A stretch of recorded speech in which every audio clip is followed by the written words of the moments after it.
Assalamualaikum warahmatullahi wabarakatuh. Video kali ini kita akan membahas terkait masalah gagal bayar di aplikasi pinjaman online dikarenakan terkena penipuan. Nah, saya tahu tidak satupun orang di dunia ini yang rela keluar uang atau kehilangan uang karena bukan dia sendiri yang menggunakan uang tersebut. Maksudnya adalah contoh Kredivo, Akulaku, SPayLater, Lazada PayLater, dan lain sebagainya. Banyak sekali yang terkena penipuan-penipuan di Lazada PayLater, Kredivo, Akulaku, SPayLater. Ya, limitnya digunakan orang dan dipakai orang. Ada juga dua jenis teman-teman. Yang pertama yang akunnya dibobol. Yang tanpa sepengetahuan dia, orang-orang tidak bertanggung jawab, tiba-tiba bisa mengakses dan membobol akun Akulaku atau PayLater lainnya dan digunakan, dan yang kena dan yang disuruh membayar adalah diri mereka. Ya, jadi anggap aja dihack lah dan dibobol lah. Yang kedua adalah bantu temen buat nyicilin, bantu temen buat ngekreditin melalui PayLater dia, terus kemudian temennya kabur dan kita yang kena batunya harus membayar semua utang-utang tersebut. Nah, ini dari dua hal ini pasti saya yakin di antara teman-teman semua, yakin deh, pasti nggak rela buat keluar uang untuk membayarnya. Bener nggak? Nah, apakah dengan begini utang kita itu bakal otomatis lunas? Apakah kalau kita biarkan resikonya dan dampaknya bagaimana sih? Karena jujur aja, saya sendiri pun pribadi juga nggak rela harus keluar duit buat membayarin uang yang memang sebenarnya nggak saya pakai gitu loh teman-teman. Ya, saya yakin kalian semua juga pasti sama. Jadi gini, ketika mendapati semua masalah ini, terutama untuk yang dibobol dulu ya, yang dihack orang akunnya, itu lebih baik teman-teman laporkan ke polisi. Mau diurus sama polisi atau tidak, itu urusan belakangan. Yang penting teman-teman butuh surat bukti lapor dulu. Itu yang paling penting. Bang, polisinya nggak mau, coba minta dan mohon-mohon, dan kalau perlu paksa dalam tanda kutip ya, untuk menerbitkan surat bukti lapornya ya.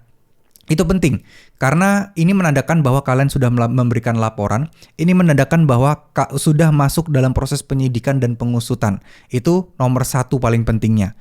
Nah, setelah kalian memegang semua ini, apa yang harus teman-teman lakukan? Ya, terserah teman-teman mau ngapain. Kalau teman-teman nggak mau bayar dan nggak mau menyelesaikan ini, saya rasa ini bukan sebuah hal yang dosa. Karena apa? Ya, karena bukan kalian yang memakai uang itu, kalian adalah korban gitu loh.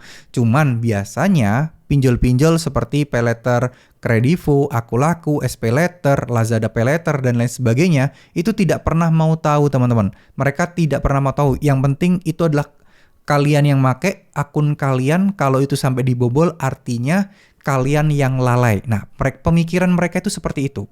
Nah, sekarang karena kita sudah punya bukti lapor, nah ketika ada DC datang, tiap ada penagihan, tiap ada WA, fotoin aja. Ini masih dalam tahap investigasi. Saya sudah melaporkannya. Dan tolong jangan tagih-tagih saya dulu lagi. Ini biar polisi yang mengurus semuanya. Udah. Bodo amat polisi beneran akan mengusutnya atau mungkin masih dalam antrian panjang, bodo amat. Yang penting kalian sudah punya suratnya. Kalian bisa ngelak apapun penagihannya, ancamannya apapun. Kalian sudah punya surat sakti itu dari kepolisian. Itu yang paling penting. Toh memang juga bukan kita kan yang memakai duit itu. So, terus selanjutnya apa yang harus kita lakukan? Ya, kita harus bersabar. Cuman ada satu resiko yang nggak bisa terhindarkan teman-teman. Yaitu slik OJK kita bakal buruk, kredit macet, dan seterusnya. Sehingga kita nggak bisa pinjam-pinjam di tempat lain, nggak bisa kredit rumah, nggak bisa kredit mobil, dan lain sebagainya. Nah, sekarang apa yang harus teman-teman lakukan jika teman-teman mau bisa segera kredit rumah dari situ? Ya, nggak ada cara lain teman-teman, harus membersihkan surat-suratnya, dan itu teman-teman harus membayar. Nah, saran saya sih sabar aja dulu. Biarkan masalah ini biar bisa segera beres. Kalau kalian memang tidak ada uangnya dan masih butuh banget uang, ya nggak usah dibayar dulu, tidak apa-apa tagihan-tagihan ini. Toh memang bukan kalian yang make uangnya, ya. Nah, apakah hal seperti ini bisa lunas otomatis? Jawabannya kemungkinan iya. Ada yang setahun, 2 tahun, ada yang 3 tahun baru lunas ada. Karena biasanya transaksi-transaksi seperti ini itu dicatat kok. Ada laporan masuk bahwa ini terjadi penipuan di akun kalian. Itu bohong namanya kalau pinjol-pinjolnya melupakan kalian. Pasti ada keterangan. Ini dia galbay karena dia tidak merasa make dan akunnya dibobol orang. Ini dia galbay karena dia tidak ada uang dan yang bobol akunnya adalah orang lain. Biasanya ketika ada penghapusan atau pemutihan hutang-hutang, yang diprioritaskan adalah orang-orang seperti ini. Orang-orang yang kena tipu-tipu seperti ini yang kemungkinan kecil sekali untuk membayar uangnya, membayar utangnya, itu yang akan dihapuskan. Dan jadinya Slik OJK bersih, utang kalian juga akan jadi lunas. Ya, jadi terus berdoa aja, barangkali ini akan menjadi keberuntungan kalian suatu saat nanti.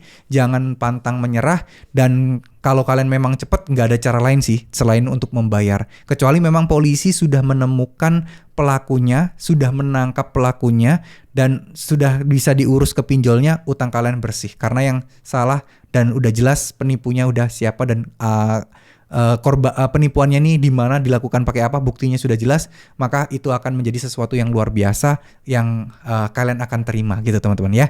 Sekali lagi, untuk prosesnya ini memang berat, tidak semudah membelikan telapak tangan, tapi yakinlah kalian jangan merasa sedikit bersalah sedikit pun, kalian jangan merasa sedikit pun dosa terkait masalah ini karena kalian memang tidak makan uangnya. Nah, sekarang bagaimana kalau temen yang kabur? Nah, ini yang agak susah. Ini yang super susah karena atas sepengetahuan kalian, atas kesadaran kalian melakukannya, nggak bisa kita laporin polisi pun nggak bisa teman-teman. Karena ini itu urusannya bukan pidana jatuhnya. Karena ya tiba-tiba dia nggak bayar utang aja, jatuhnya tetap perdata. Ya, kalau yang tadi dibobol orang itu bisa masuk ke ranah pidana. Kalau ini masuknya ke perdata. Jadi nggak ada solusi nih selain harus ngejar teman kalian biar segera membayar utang kalian. Kalaupun mau pemutihan, ini pun nggak akan dicatat sebagai korban penipuan teman-teman. Ya, tetap semangat. Semoga kalian bisa mendapatkan banyak rezeki buat yang menjadi korban seperti ini, biar bisa diberikan kemudahan dan kelapangan rezekinya. Mudah-mudahan teman-teman juga memperoleh banyak uang lah ya, banyak rezeki yang melimpah, biar bisa melunasi semua hutang-hutang ini, baik yang kalian nikmati maupun yang tidak. Dan insya Allah lah, mudah-mudahan jadikan ini sebagai cobaan untuk bisa lebih baik lagi ke depannya. Dan saya yakin pertolongan Allah itu pasti nyata. Ya, terus berdoa, jangan lepas doanya. Terima kasih. Wassalamualaikum warahmatullahi wabarakatuh.